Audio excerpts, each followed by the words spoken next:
خط الموت، لا مفر من الموت. الآن نحن ندرك وجودنا، ما نفكر بنهايتنا، نهايتنا ما مفكرين بيها، ويصعب علينا أن نفكر فيها، نبعد أذهاننا عن التفكير فيها، ما نريد نكدر حياتنا.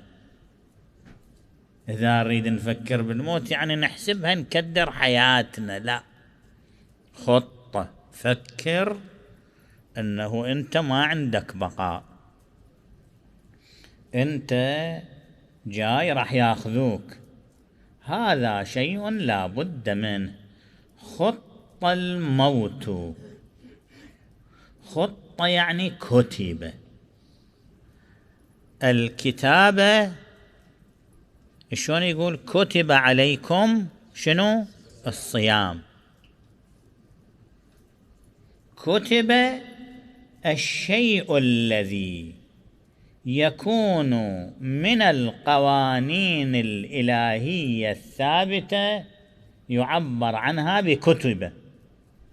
كتب يعني قانون، قانون إلهي ثابت، هذا من القوانين الإلهية الثابتة المكتوبة في اللوح المحفوظ.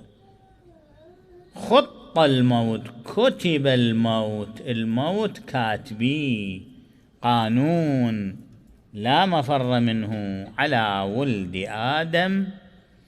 لما يقول ولد آدم باعتبار المخاطبين وباعتبار المتكلم، وإلا الموت مو بس على ولد آدم، الحيوانات تموت لو ما تموت، الملائكة هم يجي يوم كلها تروح.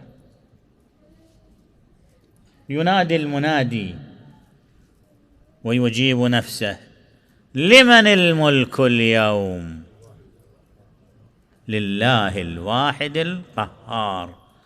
هذا النداء ورد في الروايات الشريفة، هو نداء الله، الله ينادي وهو يجيب نفسه، لا مجيب. إيش وقت يكون؟ الإمام صلوات الله وسلامه عليه يقول: بعد أن يموت الأربعة، أخير من يبقى منه الأربعة المقربون، الملائكة الأربعة المقربين يبقوا، دول آخر الموجودات. بعدين يأمر عزرائيل يقول له: دول 3 جماعتك اقبض أرواحهم، فيبقى هو ما يقبض. شلون يقبض روحه هو؟